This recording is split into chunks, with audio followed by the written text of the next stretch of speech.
The word motorcycle is doing a lot of heavy lifting. A Honda Super Cub costs $1,500 in Southeast Asia. A MotoGP Desmo Sedici costs $3.5 million and is destroyed every race weekend. Both are called motorcycles. The same word, the same two wheels, the same basic principle of internal combustion, but they share approximately nothing else. In 2024, the global motorcycle market moved $136 billion across 160 countries, from 49cc commuters carrying families across Vietnam to hand-built carbon fiber prototypes that can never legally turn a wheel on a public road. 7 distinct tiers, completely different purposes, completely different engineering, completely different price ceilings. This is what separates them. Level 1, the Commuter. There is one motorcycle that defines Level 1. It has no racing heritage, no sponsorship deal, no spec sheet that will make your pulse rise, and it is the single most produced motor vehicle in all of human history. Honda built the Super Cub in 1958. By 1960, they were selling 564,000 units a year. By 2005, the cumulative total passed 50 million. By 2017, it crossed 100 million, a figure Toyota's Corolla has never touched, a figure the VW Beetle never came close to. The Honda Super Cub became the most produced vehicle in the history of the world, not the most produced motorcycle, the most produced vehicle, period. And it did it on the strength of one idea: give anyone, anywhere, mobility. According to Mordor Intelligence, motorcycles under 200 cc's account for 50.86% of all global motorcycle sales by revenue in 2024. More than half the motorcycle market lives right here, in the utility commuter space in the developing economies of Southeast Asia, Sub-Saharan Africa, and Latin America. The Honda Super Cub gets 150 miles per gallon. It sells for $1,500 in Vietnam. In that country, it became so common that Honda became a genericized trademark for any motorcycle taxi at all. Honda didn't mean a brand anymore, it meant the machine. Level 1 is not the bottom of the ladder, it is the ladder. Level 2, the learner weapon. Level 2 is where the market gets interesting. The 200 to 400 cc engine category is the fastest growing engine category on Earth. According to Mordor Intelligence, it is projected to expand at 12.38% CAGR through 2030. That is not driven by Western enthusiasts on a weekend hobby. That is driven by a rising middle class across emerging economies who have outgrown their commuter bikes and want something with a pulse. The KTM Duke 390, the Bajaj Pulsar NS200, the Honda CB300, these machines sit at roughly $4,000 to $7,000 new. The 390 Duke makes 44 horsepower, weighs 149 kilograms, and will hit 160 kilometers per hour and keep pulling. For a first serious motorcycle, there is almost nothing better. But the data reveals something more interesting than just growth numbers. Level 1 exists because people need transport. Level 2 exists because people want more than transport. That distinction between need and desire is the engine that drives the entire premium motorcycle industry upward. Every tier above this one exists because Level 2 proved people will pay for desire. Level 3, the middleweight. The 600cc Supersport is dead. The Yamaha R6 no longer exists for street sale. The Honda CBR 600 RR is track only in most markets. The Honda CBR-F is gone. Anyone who followed the sport during the 2000s watched this happen in real time. The class that produced some of the most celebrated machines in road racing history slowly disappeared from dealerships. But here's what nobody says out loud. The middleweight tier didn't die, it evolved. The Yamaha MT-07, the Honda CB650R, the Kawasaki Z650. These machines replaced the sport-focused 600 with something more practical, more ergonomic, more usable on a daily commute, and devastating on a weekend canyon run. Standard naked bikes, 75 to 90 horsepower, upright seating positions, price tags between $8,000 and $12,000. Standard motorcycles command 42.73% of global motorcycle market share by revenue according to Mordor Intelligence 2024 data. That is not a niche, that is the beating heart of the global enthusiast market. The popular narrative says the middle died. The evidence says the middle just got better. Level 3 is where most people who call themselves riders actually live, not the fringe, the center. Level 4 is the leader class. Level 4 is where physics starts to feel optional.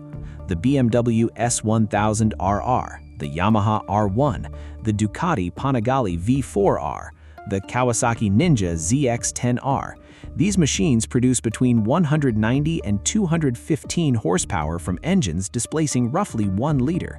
They accelerate from 0 to 100 kilometers per hour in under 3 seconds, and they will hit 300 kilometers per hour if you give them enough road. They cost between $15,000 and $25,000 new. According to Fortune Business Insights, North America's preference for premium, sport, and touring motorcycles positioned its market at $9.6 billion in 2025 alone. The leader class is the engine of that figure. These are the bikes people save for, plan for, track prep, and insure. They are the machines that keep manufacturers in the performance arms race. But Level 4 exists in a strange space. It is technically available to any rider with a full license and money. The dealership will take your payment, the bike will leave with you. What happens next depends entirely on your skill, and the machine has none of your self-awareness. The motorcycle doesn't know what you can handle. That's your problem. Level 5, the Homologation Special. Level 5 exists because of a rule. World Superbike regulations require manufacturers to produce a minimum number of road-legal versions of their factory race machines. The bikes must be sold to the public. Private individuals must actually be able to purchase them. And so, manufacturers are forced into something extraordinary. They have to sell you their racing technology, whether they want to or not. The Ducati V4 R is World Superbike homologated at a current price cap of €44,000. It makes 231.8 horsepower with the optional Akaprovic track exhaust. In road trim without the system, it makes 215 horsepower. That is more peak power than any production road tire was designed to manage during the 1980s. The BMW M1000 RR sits at the same tier. Titanium valves, carbon fiber bodywork, a compression ratio that engineers had to rebuild from scratch to meet Euro 5+ emission standards for 2025 without losing competitiveness. Think about that for a second. The rules that forced these machines to exist, those rules are the only reason you can own one. Without World Superbike's homologation requirement, the Panigale V4 R never makes it to a dealership floor. It stays on a circuit. Level 6 is the street-legal unicorn. Level 6 is where the public market ends and something else begins. In 2015, Honda announced the RC213VS. It shared 80% of its components with their championship-winning MotoGP machine. It made 159 horsepower in European road trim, 212 with the optional track kit. It was built by hand at the rate of approximately 1 unit per day. Honda planned to produce fewer than 250 units globally. The price? $184,000. And you could not simply order one, you submitted an application, Honda reviewed it. There was no guarantee of a motorcycle at the end of the process. The machine would only be sold if Honda decided you were the right kind of owner. The Kawasaki Ninja H2R occupies the other end of this tier.